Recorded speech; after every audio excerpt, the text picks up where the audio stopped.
Sugar వ్యాధిగ్రస్తులు ఆకుతో చేసిన పచ్చడి తింటే చాలు, సింటగులో 120కు రావడం ఖాయం.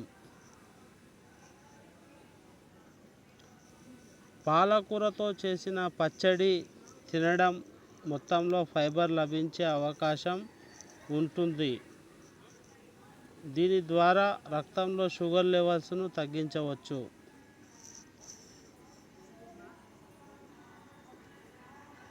తోటకూరతో చేసిన పచ్చడి తినడం ద్వారా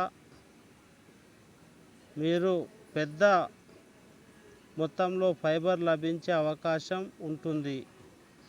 తద్వారా మీ రక్తంలో షుగర్ నిల్వలు తక్కువగా ఉంటాయి. మెంతికూరతో చేసిన పచ్చడి తినడం ద్వారా మీరు పెద్ద మొత్తంలో ఫైబర్ అందించే అవకాశం ఉంటుంది. తద్వారా మీ రక్తంలో షుగర్ లెవెల్ తగ్గిపోతాయి. చుక్కకూరతో చేసిన పచ్చడి తినడం ద్వారా మీరు పెద్ద మొత్తంలో ఫైబర్ లభించే అవకాశం ఉంటుంది కాబట్టి రక్తంలో షుగర్ లెవెల్ తగ్గించుకోవచ్చు. బచ్చలికూరతో చేసిన పచ్చడి తినడం ద్వారా మీరు పెద్ద మొత్తంలో లభించే అవకాశం ఉంటుంది. తద్వారా మీ రక్తంలోని షుగర్ లెవెల్ను తగ్గించుకోవచ్చు. తీగ బచ్చలి కూర పచ్చడి తినడం ద్వారా మీ రక్తంలోని ఫైబర్ను ఎక్కువ ఉండే షుగర్లో రక్తంలోని ఉపయోగించుకోవచ్చు. ఆ విధంగా ఉపయోగించుకోవచ్చు.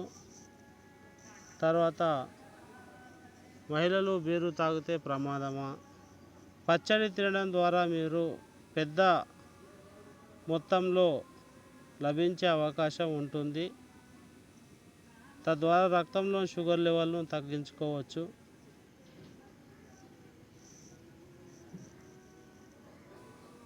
ఒకవేళ ఫస్ట్ టైం చూస్తుంటే సబ్స్క్రైబ్ చేసుకోండి. పొనగంటి కూరతో చేసిన పచ్చడి మీరు పెద్ద మొత్తంలో ఫైబర్ లభించి ఉంటుంది. తద్వారా మీ రక్తంలోని షుగర్ లెవెల్ని తగ్గించుకోవచ్చు ఈ యొక్క బచ్చలి కూర తినడం ద్వారా. పైన పేర్కొన్న వాటి సమాచారం వైద్య సలహాలు కాదు, కేవలం పాఠకులకు అవగాహన కోసం మాత్రమే సమాచారం అందించాము. మీకు ఏదైనా ఆరోగ్య రుగ్మతలు ఉన్నట్టయితే డాక్టర్ను సంప్రదించి మీరు ఈ యొక్క అవగాహన గుర్తు చేసుకోండి. అర్థం కాని వారు మళ్ళీ చూసుకోవచ్చు.